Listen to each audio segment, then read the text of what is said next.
Students, good morning.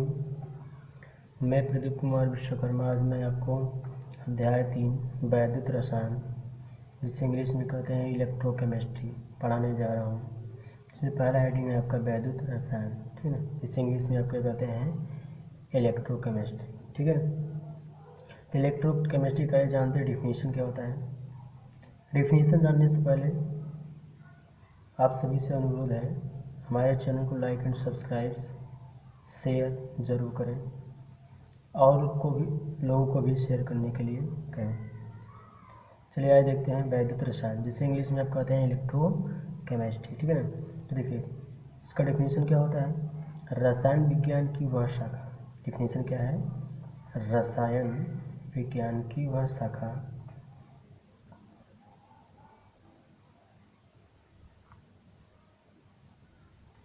जिसके अंतर्गत, रसायन विज्ञान की वह शाखा जिसके अंतर्गत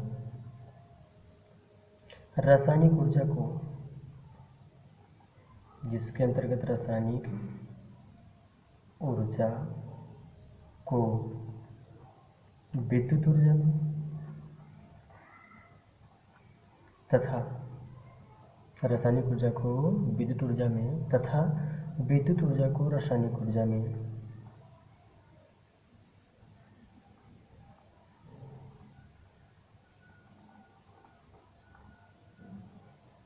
और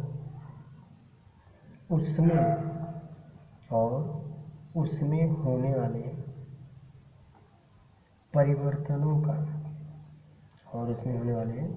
परिवर्तनों का अध्ययन किया जाता है, ठीक है बच्चों। रसायन विज्ञान की वह शाखा जिसके अंतर्गत रासायनिक ऊर्जा को विद्युत ऊर्जा में तथा विद्युत ऊर्जा को रासायनिक ऊर्जा में और उसमें होने वाले परिवर्तनों का अध्ययन किया जाता है, उसे वैद्युत रसायन कहते हैं। उसे वैद्युत रसायन कहते हैं, ठीक है बच्चों। तो एक बार डिफिनीशन फिर से ध्यान समझ लीजिए। रसायन विज्ञान की वह शाखा जिसके अंतर्गत रासायनिक ऊर्जा को विद्युत ऊर्जा में तथा विद्युत ऊर्जा को रासायनिक ऊर्जा में तथा उनमें होने वाले परिवर्तनों का अध्ययन किया जाता है, उसे वैद्युत रसायन कहते हैं। इसका मतलब ये होगा कि ऐसा पदार्थ, ऐसा वस्तु, ऐसी शाखा जो रासायनिक ऊर्जा को विद्युत ऊर्जा में, जो रासायनिक ऊर्जा विद्युत ऊर्जा में और विद्युत ऊर्जा को रासायनिक ऊर्जा में और उसके अंतर्गत होने वाले परिवर्तनों का अध्ययन करते हैं, इसी को क्या कहते हैं, वैद्युत रसायन कहते हैं, इलेक्ट्रोकेमिस्ट्री कहते हैं। और जिस पात्र में, ठीक है बच्चों, थोड़ा ध्यान दीजिएगा नीचे, जिस पात्र में ये घटना यानी रासायनिक ऊर्जा को विद्युत ऊर्जा में और विद्युत ऊर्जा को रासायनिक ऊर्जा में तथा उनमें होने वाला परिवर्तन है, ठीक है ना। तो जिस पात्र में ये घटनाएं होते हैं, ठीक है ना, जिस पात्र में ये घटनाएं होती हैं उसे सेल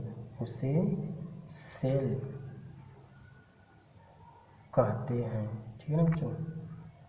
जिस पात्र में घटनाएं होती है उसे हम क्या कहते हैं, सेल कहते हैं, ठीक है।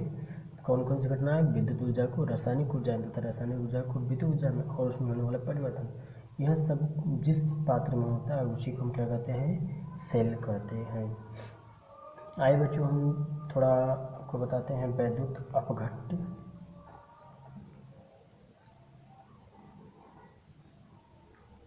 तथा वैद्युत अनपघट्ट, ठीक है बच्चों।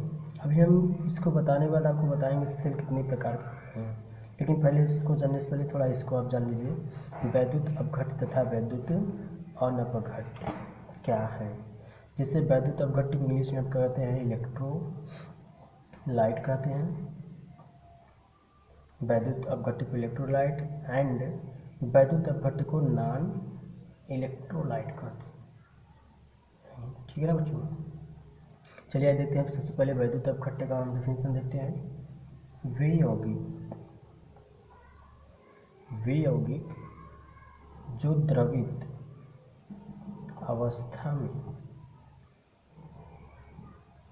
या द्रवित मतलब कि द्रव के रूप में, ठीक है ना। वे यौगिक जो द्रवित अवस्था में या जलीय घोल, द्रव की अवस्था में, या फिर हम क्या ले लेंगे, जल की घोल ले लेंगे।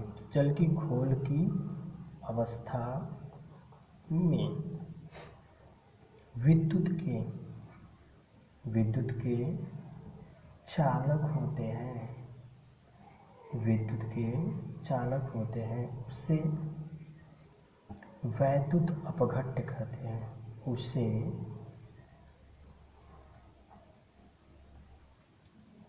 वैद्युत अपघट्य कहते हैं, ठीक है बच्चों। वे यौगिक जो द्रव अर्थात द्रवित अवस्था में या जलीय घोल की अवस्था में विद्युत के क्या होते हैं, चालक, मतलब जिस चालक क्या होता है, जिसमें धारा प्रवाहित होती है उसी को चालक कहते हैं।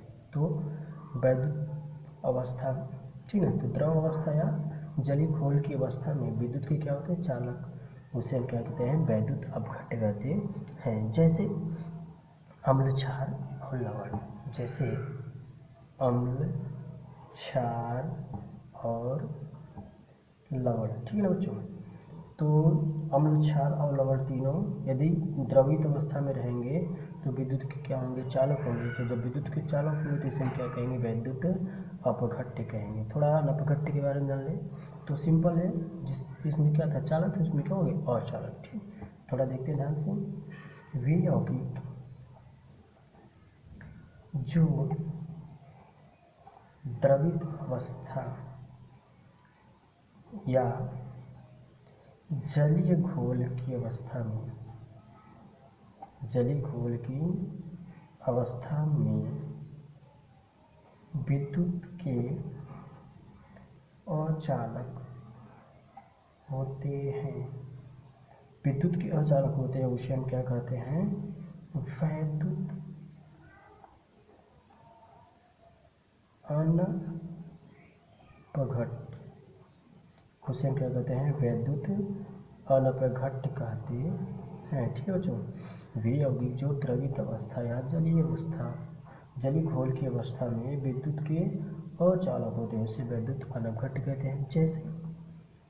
जैसे चीनी, यूरिया, क्लोरोफॉर्म आदि, जैसे चीनी, यूरिया, क्लोरोफॉर्म आदि, ये क्या होते हैं, विद्युत के अचालक होते हैं, इसलिए इसे हम क्या कहते हैं, वैद्युत अनपघट्य कहते हैं, इसलिए इसे हम क्या कहते हैं, वैद्युत अनपघट्य कहते हैं। आइए बच्चों हम जानते हैं इसके बाद हेडिंग हो वैद्युत अनपघटन, यहाँ जिसे आप कह सकते हैं सिंपल कहिएगा वैद्युत अपघटन, ठीक है। वैद्युत अपघटन जिसे इंग्लिश में आप कहते हैं इलेक्ट्रोलाइसिस, ठीक है बच्चों, जिसे इंग्लिश में आप क्या कहते हैं, इलेक्ट्रोलाइसिस। आइए इसका सबसे पहले देखते हैं डिफिनेशन क्या होता है, ठीक है बच्चों। किसी यौगिक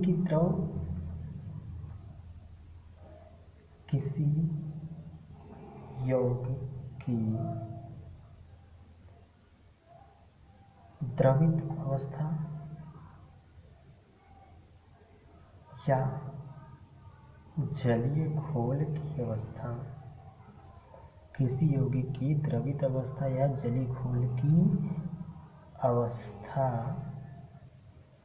में विद्युत धारा प्रवाहित कर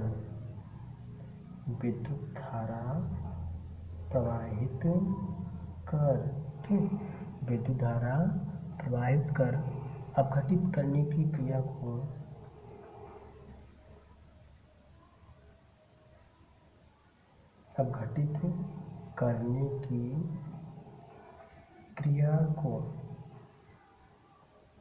वैद्युत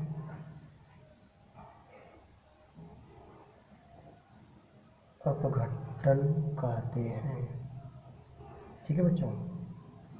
किसी यौगिक की द्रवित अवस्था, द्रवित मतलब कि लिक्विड के रूप में रहेगा, द्रवित अवस्था या जलीय घोल की अवस्था में विद्युत धारा प्रवाहित कर अपघटित करने की क्रिया को वैद्युत अपघटन कहते हैं।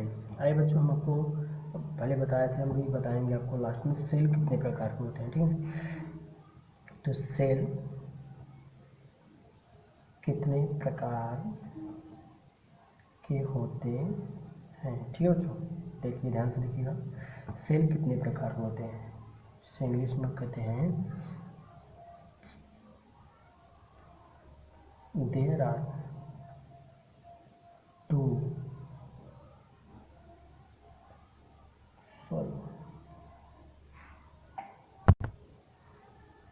How many types of cell, cell कितने प्रकार के होते हैं। There are 2 types of cell, cell कितने प्रकार के होते हैं, 2 प्रकार के होते हैं, ठीक है। सेल कितने प्रकार के होते हैं, 2 प्रकार के होते हैं। पहला देखते हैं, पहला हमारा क्या है, वैद्युत रासायनिक सेल। फर्स्ट है आपका वैद्युत